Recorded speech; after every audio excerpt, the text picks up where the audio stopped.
밤에 부르는 찬양. 사도행전 16장 19절에서 40절 말씀입니다.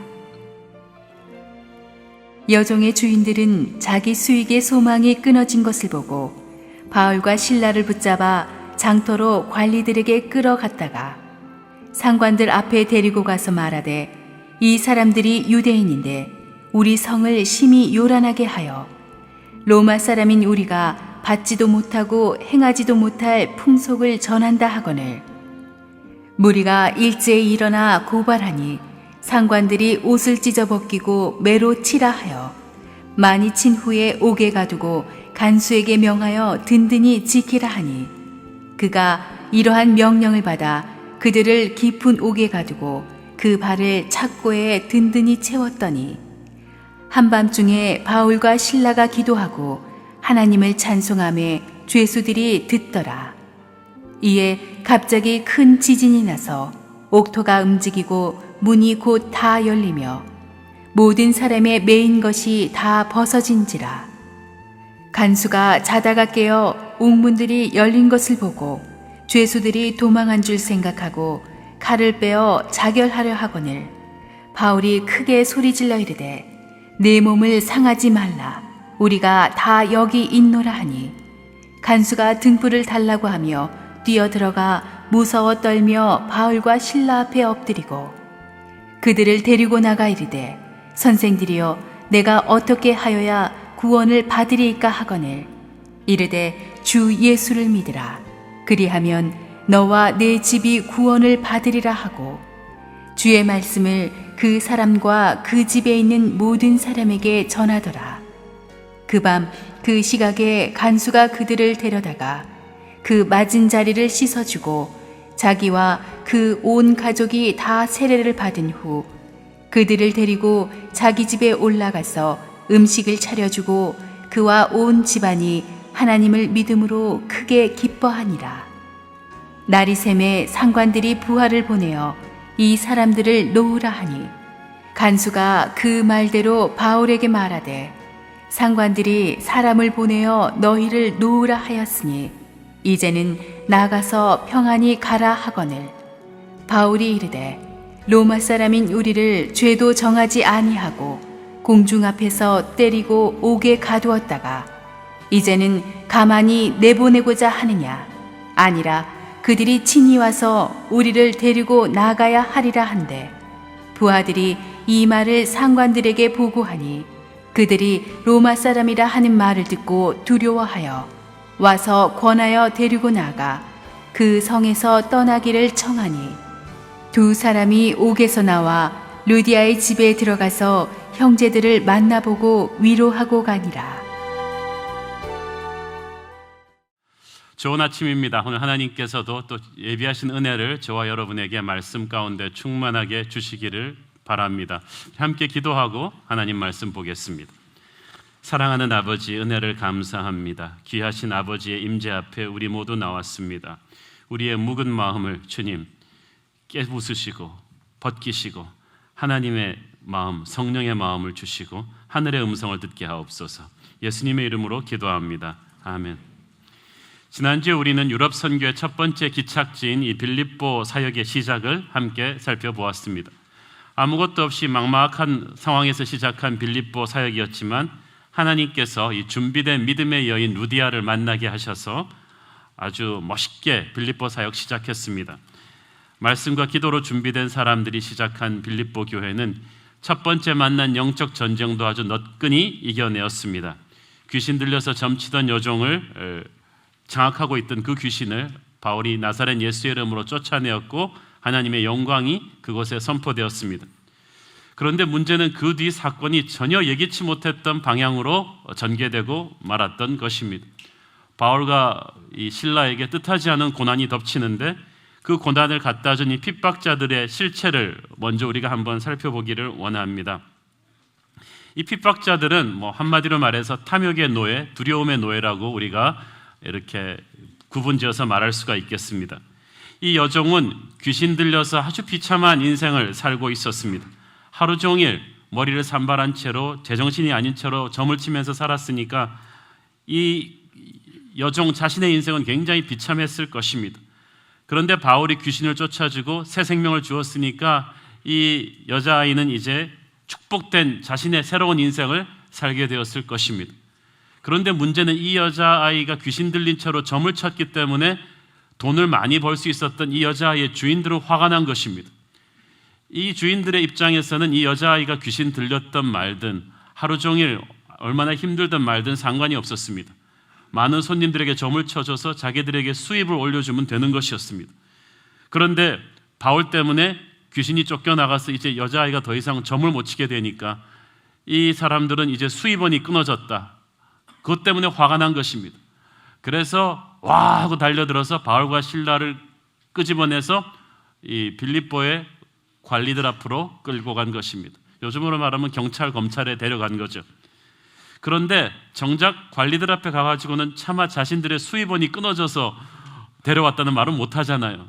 그랬더니 죄목을 아주 희한하게 이렇게 말하는 것을 우리가 볼 수가 있습니다. 20절을 우리가 함께 보겠습니다. 20절, 21절 같이 보겠습니다. 시작. 상관들 앞에 데리고 가서 말하되 이 사람들이 유대인인데 우리 성을 심히 요란하게 하여 로마 사람인 우리가 받지도 못하고 행하지도 못할 풍속을 전한다 하거늘. 이 유대인들은 원래 격렬한 유혈 폭동을 몇 번 일으켰기 때문에 이 로마 정부 입장에서 굉장히 다루기 힘든 아주 살살 다뤄야 되는, 조심해야 되는 요주의 민족으로 이렇게 낙인 찍혀 있었거든요. 이 빌립보의 이 사람들이 이 로마 정부의 유대인을 향한 불안한 이 선입관을 딱 이용한 거예요. 얘네들 유대인인데 유대인 몇 명만 모이면 무서운 폭동이 일어나는 거 알지 않느냐? 폭동의 주모자들일 줄 모르겠다라고 이렇게 막 음해한 것입니다. 이 사람들이 또 미풍양속을 해친다고 고발했습니다. 로마 사람인 우리가 받지도 못하고 행하지도 못할 풍속을 전한다. 이 바울과 실라가 우상 숭배를 제거한 것을 모함한 것입니다. 이 대적들이 바울과 실라를 음해한 것을 가만 보면 세상 사람들의 심리를 알 수가 있습니다. 이 세상 사람들이 항상 이런 식으로 말하거든요. 나라를 위하는 척, 국민을 위하는 척, 가난한 사람을 위하는 척, 정의와 윤리와 법을 말하는 척하지만 실은 돈 때문에 그러는 것입니다. 자기 이익이 없어지기 때문에 그런 것입니다. 명목상의 이유는 어쨌든 속 안에는 그들의 탐욕이 있습니다. 탐욕의 노예들이기 때문에 말도 안 되는 모함을 걸었고 그래서 자기 추종자들을 몰고 와서 이렇게 공권력에 넘겨준 것입니다. 이들이 탐욕의 노예들이었다면 이들의 거짓된 음해에 금방 속아 넘어간 이 관리들은 두려움의 노예들입니다. 아마 이 관리들은 평소에 이들한테 뇌물을 상납받고 있던 사이였는지도 모르겠습니다. 그리고 이들의 추종자들이 와 몰려오니까 사실 공무원들의 입장에서는 무엇이 옳고 그른가 입장보다 시끄러워지지 않아야 되거든요. 시끄러우면 자기들이 면책당하니까 이 군중들의 비위를 맞춰야 되는 것입니다. 사실 이 공권력 가진 사람들이 파워가 있는 것 같지만 사실 비겁합니다. 두려움의 노예들입니다. 무엇이 옳고 그르냐보다도 민중의 눈치를 살피는 것입니다. 그래서 당장에 그들의 말을 듣고 바울과 실라를 그냥 밑도 끝도 없이 말도 안 들어보고 가둬버립니다. 불법 구금이죠. 그 다음에 불법 구타, 그 다음에는 막 로마의 군대가 채찍질하기 시작합니다. 주님도 채찍질 당하셨지만 로마 군대의 채찍질은 아주 무섭고 잔인합니다. 가죽 끝에다가 날카로운 동물의 납으로 된 뼈를 달았기 때문에 한번 쫙 맨몸에 휘감고 끌어당기면 살점이 떨어져 나가는 아주 잔인한 채찍질을 바울과 실라가 거의 실신할 때까지 당합니다. 그리고도 상처를 치료해서 풀어주는 것이 아니라 피가 철철 흐르는 바울과 실라를 그대로 차가운 로마의 지하 감옥에 그냥 확 집어넣어 버린 것입니다. 제가 여름에 로마에 가서 지하 감옥을 한번 가봤는데 여름인데도 들어가니까 서늘해요. 그 냉기가. 그런데 거기다가 맞아서 칠신에 있는 사람들을 거기다 집어넣었는데 또 발에다 착고까지 딱 채웠어요. 우리도 옛날에 사극 성춘향전 같은 거 보면은 감옥에 들어가 있는 여자한테 또 칼을 씌우잖아요. 그런 것처럼 이렇게 실신해서 아무 힘도 못 쓰는 바울과 바울의 발에다가 또 칼을 씌워서 딱 묶어놓은 것입니다. 자, 여러분이 바울과 실라의 입장이라면 이것이 이 순식간에 벌어진 이 끔찍한 고난이 얼마나 황당하겠습니까? 우리 인생에서 이런 일이 생깁니다. 억울한 고난입니다. 황당하게 생깁니다. 전혀 뜻밖지 않은 타이밍에 벼락같이 밀어닥칩니다. 바울과 실라 입장에서는 말이죠, 얼마나 억울했겠어요. 얼마나 하나님이 원망스러웠겠습니까? 자기들은 원래 유럽으로 오고 싶지 않았거든요.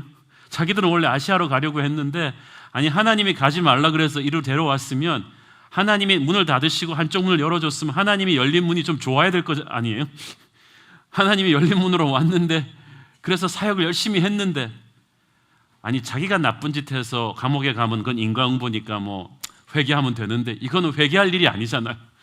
하나님의 일을 했는데 내 욕심대로 한 것도 아니고 하나님 뜻대로 주님 말씀하시면 내가 나아가리라 그러고 왔는데, 그렇게 나왔더니 신나게 맞았더라, 뭐 이게 딱 된 거예요. 이게 지금 무슨 시츄에이션인가 하는 것입니다. 우리 인생에 이렇게 뜻하지 않은 어둠이 닥치는 경우가 있습니다. 내가 잘못한 것도 아니고 주님 음성 듣고 헌신의 길을 갔는데, 하나님의 일을 했는데, 귀신을 쫓아줬는데, 말씀을 전해서 사람을 전도했는데, 그 일하는 과정에 억울하게 누명을 쓰고 얻어맞고 고난의 감옥에 들어가는 것입니다. 오늘 그런 인생의 어두움에 들어가 있는 분들에게 이 말씀을 드리고 싶습니다. 이때 중요한 것은 우리가 생각과 마음을 잘 지켜야 한다는 것입니다.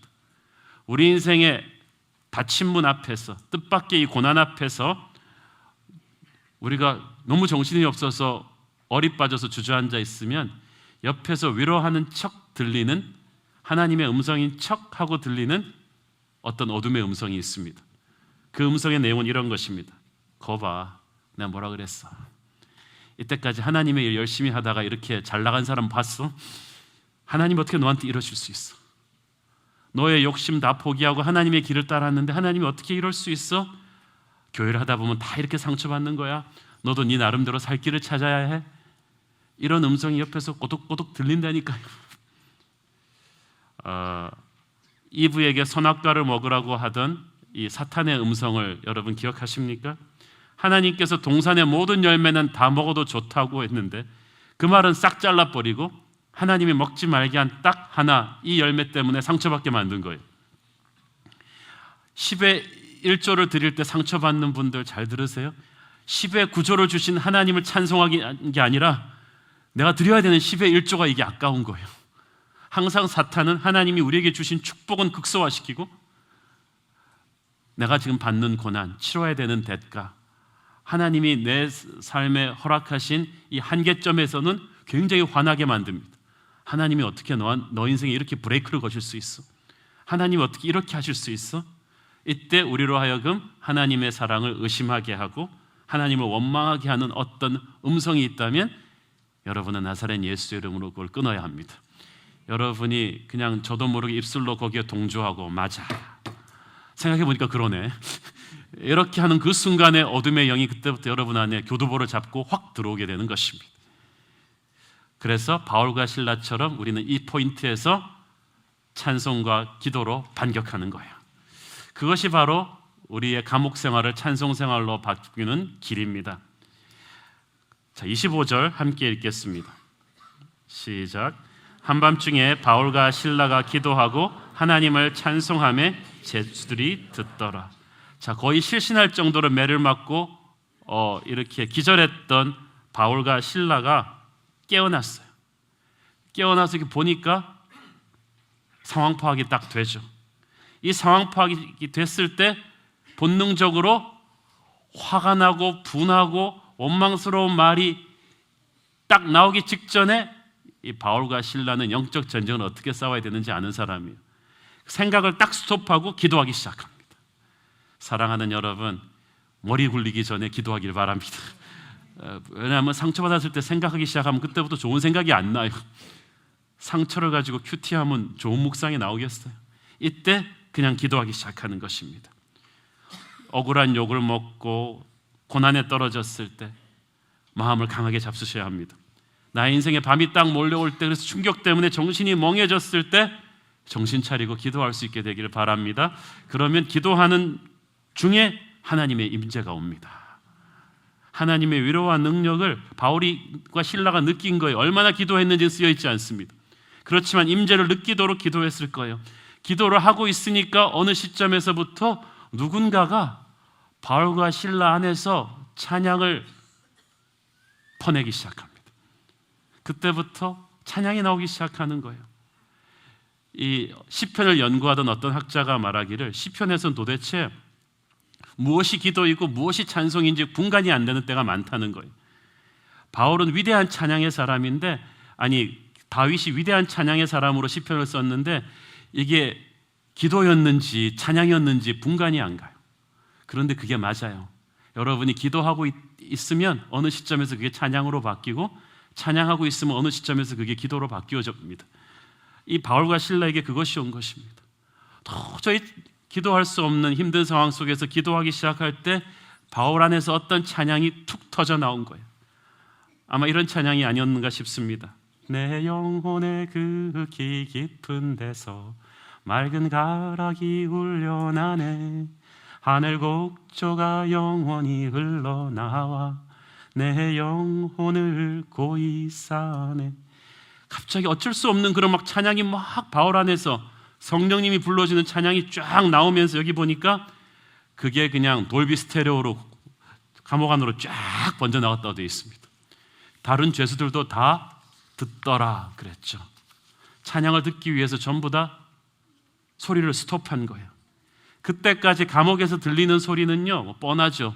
짐승 같은 비명소리, 복수를 외치는 분노의 고함소리, 한 맺힌 눈물소리로 가득했던 그 감방에 완전히 다른 세상이 되어버립니다. 누가 감옥 안에서 찬양을 부릅니까? 기도는, 찬송은 지옥을 천국으로 바꾸는 힘이 있습니다. 예수님의 영이 임하면 여러분의 감옥 같은 최악의 상황을 최상의 상황으로 바꾸어 주실 것입니다. 지금 여러분 상황이 좀 억울하게 매맞고 감옥에 갇힌 듯한 상황입니까? 여러분을 그렇게 만든 사람들이 아주 밉고 분하십니까? 하나님이 원망스럽습니까? 바로 이 시점에 여러분께서 아무것도 염려하지 말고 오직 기도와 간구와 찬송으로서 사탄에게 반격하기를 바랍니다. 여러분, 예수 믿기 때문에 우리가 고난도 핍박도 안 받는 게 아닙니다. 예수님도 받으신 고난과 핍박을 우리가 안 받겠습니까? 특별히 예수님 일에 하다가 억울한 욕 먹고 핍박당할 때 여러분은 그 고난보다 더 큰 은혜로 그 시련을 이겨낼 수 있을 줄 믿습니다. 이것이 참된 크리스찬이에요. 그 두려움이 변하여 내 기도 되었고 전날의 한숨이 변하여 나의 노래가 되었다. 그 찬송가 가사처럼 여러분의 인생에 밤에 부르는 찬양이 있어요. 저는 이 바울과 실라가 부른 찬양을 밤에 부르는 찬양이라고 명명하고 싶습니다. 인간이요, 이렇게 잘 나갈 때 찬양을 부를 것 같은데 안 그래요. 우리 인생의 햇빛이 쬐는 낮에는 잘 나갈 때는 유행가를 부르지 찬양을 안 불러요. 참 미안해요. 인생의 고난의 밤이 와야 찬양이 나와요. 참 미안하죠. 오늘날 우리처럼 많은 것을 누리고 있으면서 우리처럼 불평불만 많은 사람이 있습니까? 우리는 차가운 지하 감옥이 아니라 뜨뜻한 아파트에 전기담요에 발 두르고 있으면서 매를 맞아 피투성이가 된 몸 대신에 우리는 온몸에 전신 마사지를 하고 다니면서 발은 착고에 차인 것이 아니라 여름에는 시원한 샌들 신고 겨울에는 뜨뜻한 양말에 좋은 구두 신고 있으면서도 우리처럼 불평불만이 입에 이만큼 나와 있는 사람이 있을까요? 지금도 앉아있는 여러분들 얼굴 보면 그냥 입이 삐쭉 나와 있는 분들 굉장히 많습니다. 제가 카메라를 클로즈업 안 시켜서 그렇지. 그렇지만 우리 중에 힘들다 그래도 지금 바울과 실라 상황처럼 힘든 사람은 아무도 없죠. 제가 이번 주 바울과 실라 감옥에 갇혀 있는 거 하면서 우리 성도 중에도 어쩔 수 없는 상황으로 지금 감옥에 계신 분을 생각을 했습니다. 겨울 추운데 얼마나 힘들까.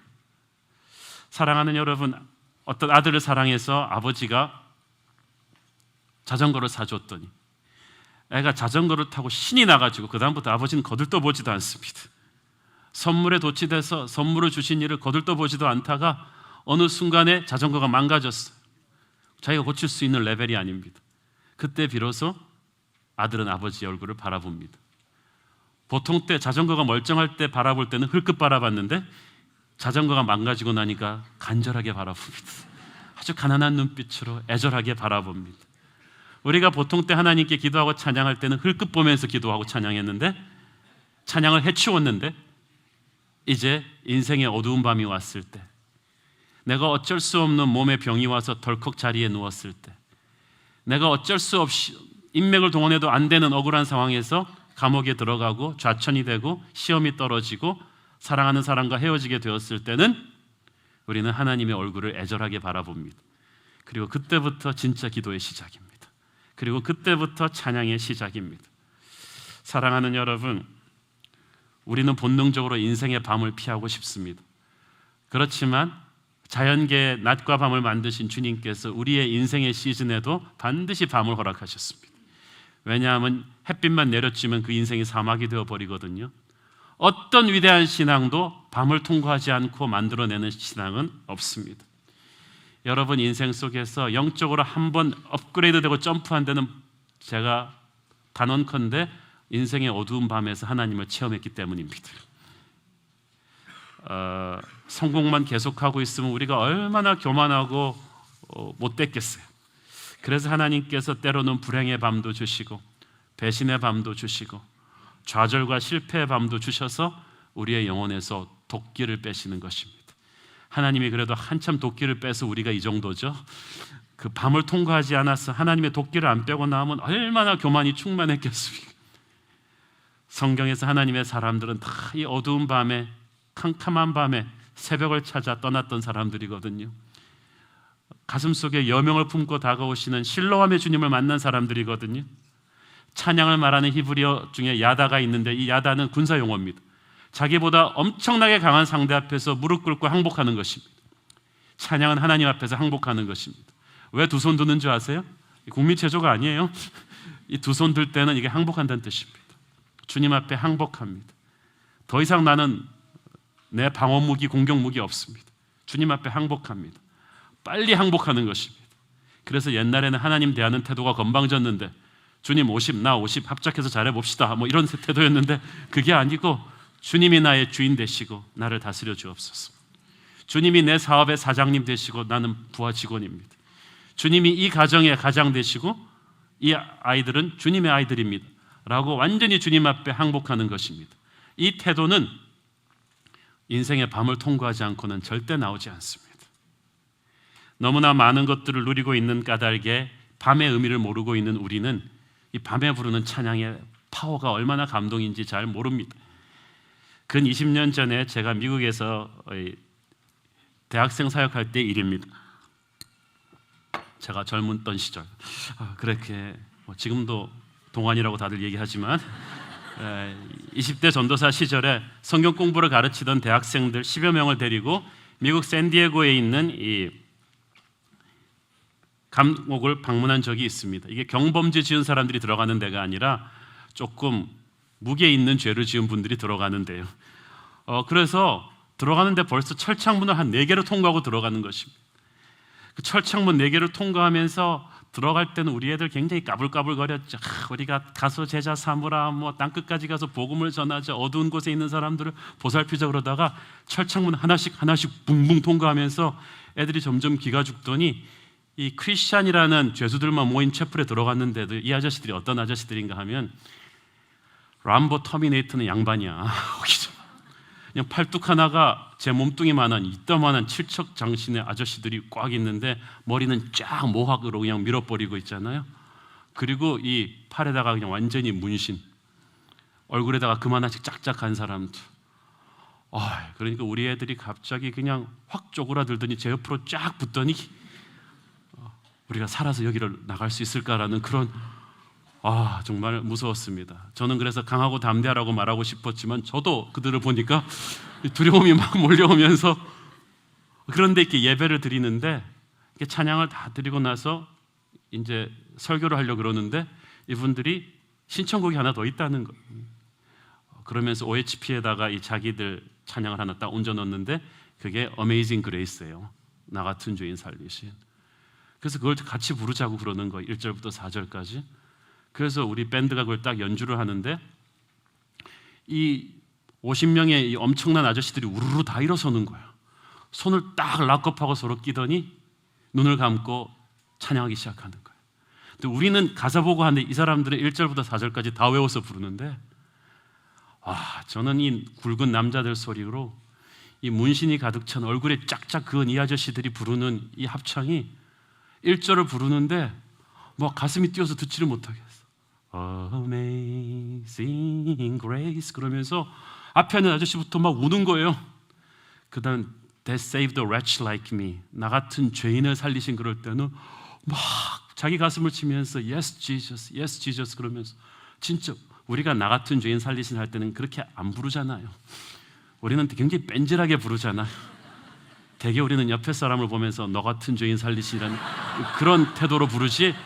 근데 이 사람들은 막 자기 가슴을 치면서 Yes Lord, Yes Lord, Thank you for saving me 이러면서 1절부터 4절까지 가는데, 와, 4절 가는데 그냥 목이 메어서 도저히 못 따라 부르겠더라. 하늘의 찬양이 임한 거야. 저는 그걸 보면서 밤에 부르는 찬양이 바로 저런 거구나. 17세기 초에 유럽 대륙을 초토화시킨 30년 전쟁이 있었습니다. 우리가 한국 전쟁 3년 동안에도 한반도가 초토화됐는데 30년 동안 그 전쟁 속에 살아야 했던 프랑스, 영국 사람들을 생각해 보십시오. 끔찍합니다. 그런데 그 30년 동안에 찬송시가 무려 5만 5천 곡이 작사가 됐어요. 작사 작곡됐어요. 그 짧은 기간에 그렇게 많은 찬양이 만들어진 것은 인류 역사상 없는 때입니다. 사람들은 지옥을 살았지만 그때 하나님은 엄청난 밤에 부르는 찬양을 만들어내게 하셨던 것입니다. 희한하죠? 아이러니컬하죠? 우리의 인생이 가장 힘든 밤을 지날 때 우리의 영은 가장 아름답게 정화되고 있음을 믿으십시오. 밤은 고통스럽죠. 인생의 밤을 지나보신 분들은 아시죠? 저도 제 나름대로의 인생의 밤을 몇 번씩 지나본 적이 있습니다.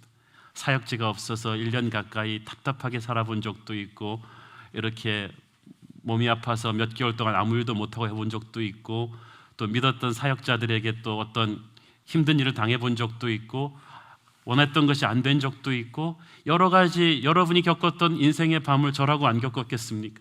그런데 그 밤을 지날 땐 정말 숨쉬기도 힘듭니다. 예배당에 와서도 그렇게 찬양 따라가기도 벅찹니다.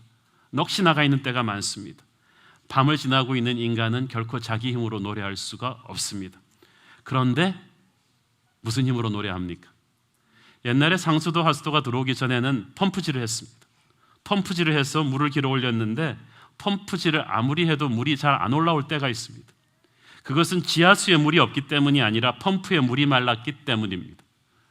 그럼 어떻게 합니까? 한 바가지의 물을, 이게 종잣물이라고 합니다.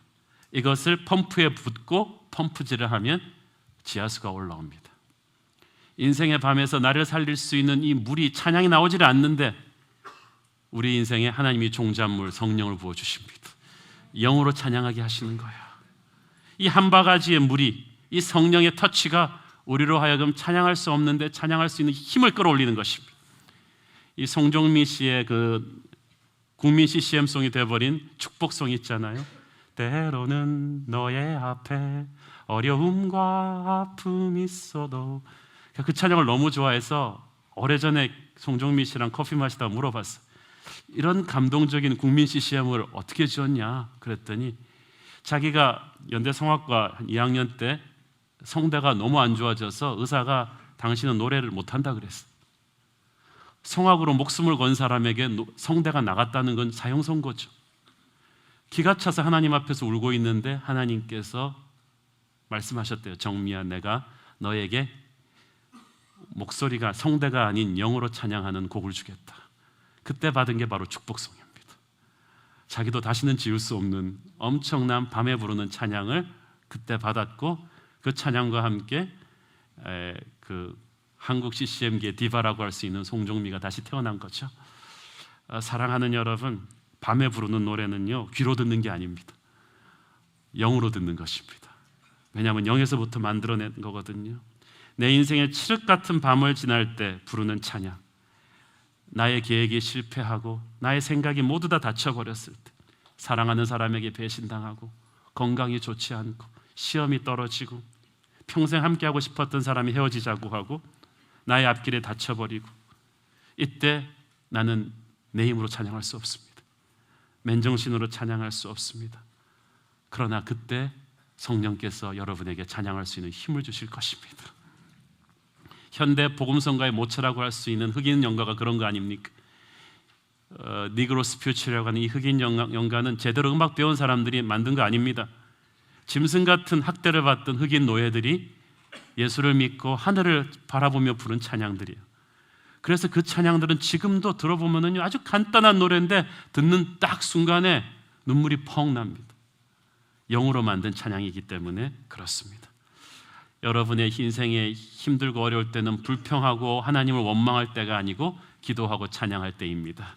그때 하나님께서 여러분의 영혼의 도끼를 빼시고 여러분의 인생의 힘을 빼시며 성령의 힘을 불어넣어주는 때인 줄을 믿습니다. 예수를 믿어도 자기 힘으로 믿는 사람이 있고 성령의 힘으로 믿는 사람이 있는데 그 차이는 바로 인생의 밤을 지나는 차이예요. 찬송과 기도는 기적과 능력을 가져옵니다. 바울과 실라가 기도하고 찬송할 때 어떤 일이 생겼습니까? 26절 같이 읽겠습니다. 시작. 이에 갑자기 큰 지진이 나서 옥토가 움직이고 문이 곧 다 열리며 모든 사람의 매인 것이 다 벗어진지라. 아멘. 바울은 지진을 일으켜달라고 기도하지 않았어요. 자기 감옥에서 탈출시켜달라고 기도하지 않았어요. 그런데 하나님께서 그냥 주셨어요. 여러분이 인생의 밤 중에서 기도하고 찬양하며 하나님을 기다리면 여러분이 기도하지 않아도 하나님이 하나님의 때에 여러분의 쇠사슬을 풀어주십니다. 감옥에서 나가게 해주십니다. 오늘 저와 여러분을 묶고 있던 모든 어둠의 사슬이 끊겨져 나가게 되기를 축원합니다. 기도하고 찬송하는 도중에 다 없어진 거예요. 어떤 분이 막 사업하다가 너무 바빠서 교회를 땡땡이 치고 막 너무 그렇게 살다가 그 잘 나가던 사업이 빚더미에 앉아가지고 빚쟁이들을 피해서 기도원에 도망가서 온 식구가 도망가서 그냥 눈물로 회개하며 하나님 앞에 엎드려 회개를 했더니 감사 찬양이 나오더래요. 그런데 그 다음에 내려왔더니 그 많던 빚쟁이들이 시간이 없어가지고 못 찾아오는 거예요, 이 사람한테. 그래가지고 이게 좀 시간을 벌어가지고 그 빚을 다 갚게 되고 다시 재기할 수 있었다고 합니다. 여러분이 인생의 밤을 지나가고 있을 때는요, 이 상황을 어떻게 풀 것인가를 생각하지 마세요. 기도와 찬양으로 나가고 있으면 어느 순간에 감옥 문이 열립니다. 그리고 하나님의 살 길을 주십니다. 자, 그런데 감옥 문이 열렸으면 더 큰 기적은요, 바울과 실라가 도망가지 않았다는 거예요. 애지간한 사람 같으면 할렐루야, 탈출이다, 나를 따르라 그러면서 그냥 Great Escape, 대탈출을 그냥 쫙 주도했을 텐데 바울과 실라가 그렇게 경망스럽지 않았다는 거죠. 여러분, 하나님의 기적 앞에 경망스럽게 반응하지 말기를 바랍니다. 여기에 또 하나님의 뜻이 있다는 거예요. 닫힌 문 뒤에 열린 문이 있다 그랬는데 또 열어주는 문 뒤에 또 하나님의 새로운 섭리가 기다리고 있어요. 그래서 여러분, 인생에서 뭐가 하나 열릴 때 너무 오버하지 말기를 바랍니다. 바울과 실라가 탈출하라고 하나님이 이 지진을 일으키고 쇠사슬을 풀어준 것이 아니고 하나님은 또 다른 계획이 계셨어요. 어떤 사람을 구원시키고자 하셨습니다. 이 빌립보의 교회의 주춧돌 중에 하나가 되는 간수입니다. 이 간수가 한밤중에 지진으로 인해서 잠에서 깨어나서 나와보니까 옥문들이 다 열려 있는 거예요. 그것을 딱 보는 순간에 간수의 머리가 막 돌아가기 시작합니다. 이게 뭐지? 설마 기적으로 열렸다고는 생각하지 않고 어떤 대탈출이 있었을 것이다. 그래서 옥문이 다 열린 것을 보고 절망적인 상황을 직감했습니다. 로마군의 군율은 엄하거든요. 이 정도 대탈출이 이루어지면요, 책임자인 간수에게 주는 형벌은 뻔합니다. 즉결처형입니다. 그것도 모든 사람들이 보는 앞에서 아주 수치스럽게 죽입니다. 그래서 이래 주구나 저래 주구나 마찬가지라는 생각에 칼을 빼들고 자기를 쫙 찌르려고 하는 순간에 어디서 음성이 들려요. 우리 여기 있는데, 그러면서 딱 그치? 우리가 다 여기 있다. 간수가 그 말을 듣고 놀래가지고 칼을 빵 떨어뜨려 버렸어요. 그제서야 등불을 들고 감옥 안으로 들어가서 확인합니다. 그러니까 처음에는 확인도 안 하고 놀래서 죽으려고 그런 거예요. 그냥 감옥 문만 열린 걸 보고 간수는 이미 최악의 시나리오를 상상한 것입니다. 감옥 문이 열렸으니까 죄수들은 당연히 도망갔을 것이고, 도망간 게 들통나면은 나는 당연히 책임 문책을 당해서 사형당할 것이고, 이 끔찍한 시나리오를 그냥 간수가 머리가 너무 좋아가지고 그냥 확 앞질러서 생각한 다음에 죽으려고 한 거예요. 여러분, 인생의 두려움에 사로잡히면 사람들이 이렇게 조급해져요. 최악의 미래를 상상해 버립니다. 여러분, 인생에 지금 힘든 상황의 첫 부분만 보았을 뿐인데 간수는 이미 그냥 자기 머릿속으로 최악의 미래의 각본을 다 써버린 거예요. 그런 분들이 있어요. 인생에서 고난의 첫 부분만 딱 왔는데 그 뒤에 있는 축복은 보지 못하고 그때부터 최악을 상상하는 거죠. 이렇게 직장 입사 시험을 저 인터뷰에서 딱 떨어졌단 말이에요. 면접에서. 그러면 그 다음부터 이 사람 머리가 돌아가기 시작합니다.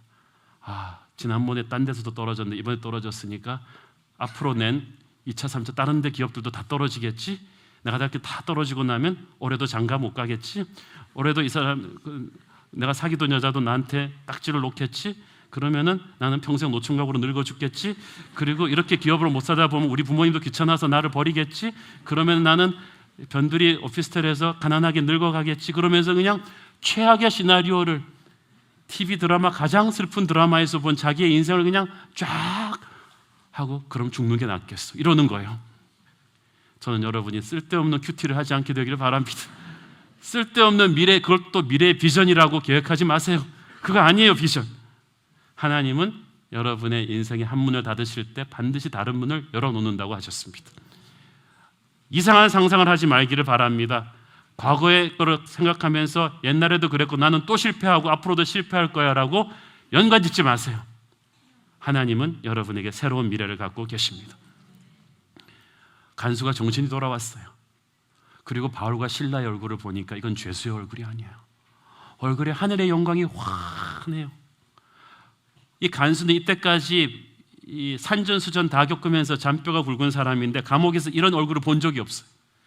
자기가 본 죄수의 얼굴은 모두 피곤과 분노와 억울함과 두려움에 가득 찬 얼굴들 뿐이었는데 전날에 그토록 무섭게 매질해서 가둬놓았던 바울과 신라의 얼굴에 세상이 볼 수 없는 평안과 기쁨이 가득 찼단 말이에요. 게다가 무슨 이상한 힘으로 감옥 문이 다 열렸는데 죄수들도 도망가지 않고 바울과 신라를 경외로운 눈빛으로 바라보고 있고 이 감옥 안에는 이 살벌한 분위기가 아닌 어떤 이상한 평화와 자기가 범접할 수 없는 권위가 딱 느껴지는 거죠. 순간에 이 사람은 직감해서 이 사람이 보통 사람이 아니구나. 이 사람이 인간이 아닌 것 그런 거룩을 느낀 거예요. 즉시 바울과 신라를 밖으로 데리고 나가서 간수가 한마디 물어보는데 그 질문이 아주 충격적입니다. 30절 보겠습니다. 시작. 그들을 데리고 나가 이르되 선생들이여 내가 어떻게 하여야 구원을 받으리까 하거늘. 이것은 하나님이 시킨 질문이지 간수 자신이 할 수 있는 질문이 아닙니다. 갑자기 뜬금없이 이 질문이 왜 나오겠어요?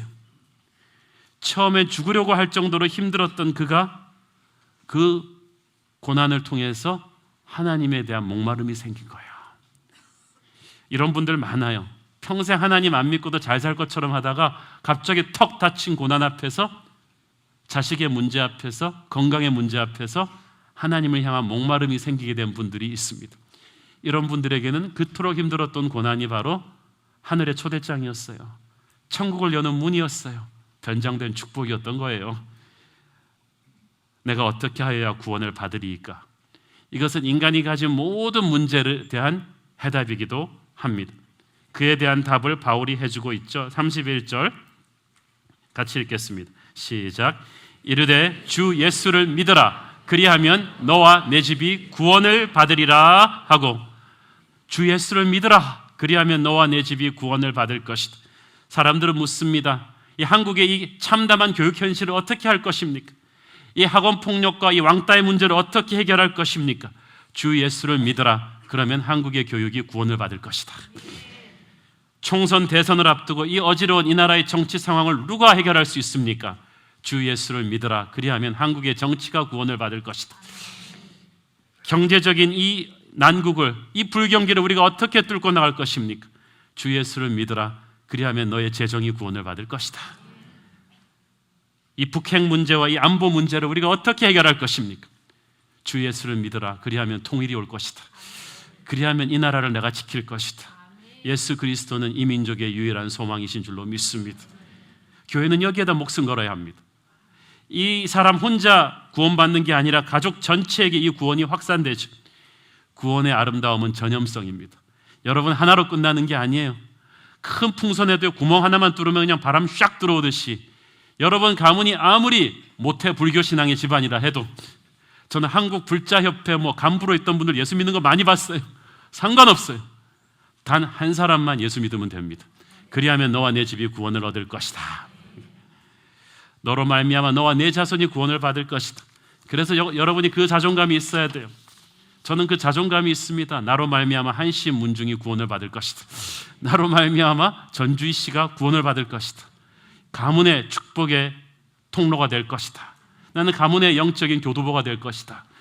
이런 선포와 담대함이 여러분에게 있기를 바랍니다.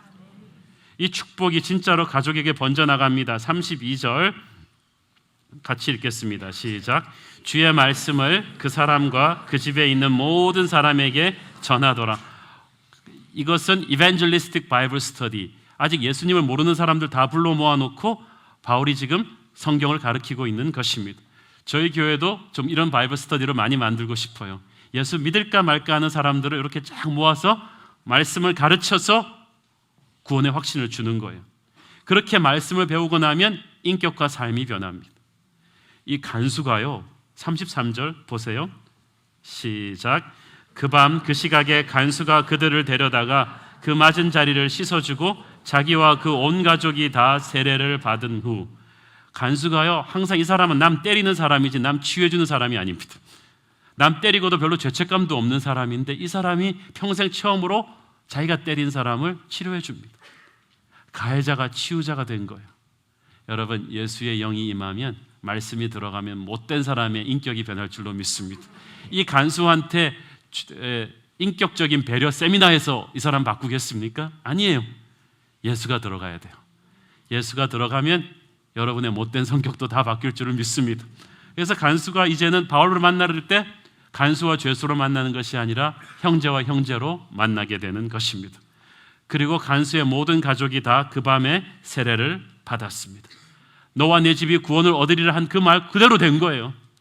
여러분, 지금 여러분 가족 중에 예수 안 믿은 사람이 있으면 잘 들으세요. 여러분, 나의 믿음으로 내 가족 전체가 구원을 받게 될 줄로 믿습니다 라고 선포를 하십시오. 그리고 기도하기 시작하십시오. 간수의 믿음을 통해서 온 가족을 구원한 하늘의 영광이 여러분 가문에도 반드시 임할 거예요. 그리고 그 다음에는 축제입니다. 잔치가 벌어졌어요. 34절 보겠습니다. 시작. 그들을 데리고 자기 집에 올라가서 음식을 차려주고 그와 온 집안이 하나님을 믿음으로 크게 기뻐하니라. 아멘. 저는 이게 너무 좋아요. 한밤중에 이게 웬 난립니까? 이게 지금 한밤중에 다 일어난 사건이거든요. 밤중에 바울과 실라가 찬양했고, 밤중에 지진이 일어나서 옥문이 열리고, 밤중에 간수 달려나서 죽을 뻔하고, 밤중에 간수가 복음 듣고 바이블 스터디 하다가 밤중에 또 바울과 실라 또 싸매어주고, 밤중에 세례받고, 거의 밤을 꼴딱 샌 거예요. 저는 이런 교회 프로그램을 좀 생각해 보고 싶어요. 한밤중에 한 가문의 운명이 싹 바뀌어버린 거죠. 하늘의 성령은 축제의 영입니다. 파티인 것입니다. 교회는 그렇게 인상 쓰고 거룩하게 폼 잡고 있는 것이 아닙니다. 저는 여러분이 주일날이 잔칫날이 되기를 바랍니다. 예배 시간이 제일 기다려지기를 바랍니다. 이 시간에는 죽음이 떠나는 시간이며 생명이 들어오는 시간이며 어둠이 물러가는 시간이며 빛이 들어오는 시간이며 슬픔과 자살을 생각하던 우리가 축제와 생명을 선포하는 해인 것입니다. 저는 이 교회가 그런 곳이어야 한다고 믿습니다. 여러분, 억울하게 고난당하고 슬퍼하지 마십시오. 그 고난은 누군가에게 축복의 미래를 열어주게 될 것입니다. 세상은 이거 몰라요. 세상 뉴스만 보고 있으면 한국 망할 것 같아요. 그렇지만 하늘나라 뉴스를 보면 이런 일들이 한밤중에 일어나고 있다는 거예요. 로마 제국은 몰랐어요. 그렇지만 밤중에 이런 일들이 일어나고 있었어요. 오늘날도 한국 교회 곳곳에 이런 놀라운 영적인 변화들이 일어나고 있음을 믿습니다. 우리는 이것 때문에 목숨을 거는 거예요. 이렇게 하고 나면 하나님께서 눈에 보이는 세상에서 하나님의 사람의 영광은 하나님의 때에 알아서 회복시켜 주십니다. 그 다음날 거짓말처럼 상관들이 명령해서 풀어주라 그러잖아요. 그러니까 이번에는 바울이 못 나가겠다는 거죠. 너희들이 로마 시민인 나를 이럴 수가 있냐. 아무 법적 절차도 없이 불법 구금하고 불법 구타하고 사과도 없이 니들 윗사람들 전부 다 와서 사과하라 그래. 이 말이 진짜거든요. 그 당시 로마가 세계를 호령하던 그때 로마 시민과 보통 사람의 차이는 하늘과 땅 차이예요. 로마 시민을 정당한 적법적인 재판 절차 없이 이렇게 막 하면 이거 걸리면요, 이 사람들 전부 다 옷 벗어야 돼요. 그래서 관리들이 두려워서 이번에는 놀라서 바울과 실라에게 죄송합니다, 사과하면서 떠나달라는 거예요. 여러분, 세상의 권력을 두려워하지 마세요. 청와대, 검찰, 사칭하는 이런 사람들이 왜 팔치는 줄 아세요? 우리가 세상 권력을 두려워하기 때문이에요. 세상 권력은 옳고 그름을 생각하는 게 아니에요. 네가 힘이 있느냐 없느냐를 가지고 비겁하게 눈치 보는 사람들이 세상 권력자들입니다. 여러분, 두려워하지 마세요. 세상에서 당하는 고난을 두려워하지 마세요. 하나님 때문에 당하는 억울한 핍박을 두려워하지 마세요. 오직 고난 속에서 하나님을 향해서 영혼을 쏟아놓으면 여러분의 영광은 하나님이 지키실 줄로 믿습니다. 오늘의 말씀을 붙들고 인생의 어두운 밤을 기도와 찬송으로 승리하는 여러분 되기를 축원합니다. 기도하겠습니다. 사랑하는 아버지, 어두운 밤을, 캄캄한 밤을 지날 때 우리에게 실로함의 빛으로 오신 주님, 인생의 어둠 속에서도 주님을 하다가 욕먹고 고난당해도 바울과 실라처럼 찬송과 기도로 뚫고 나가게 하여 주시옵소서. 예수님의 이름으로 기도합니다. 아멘.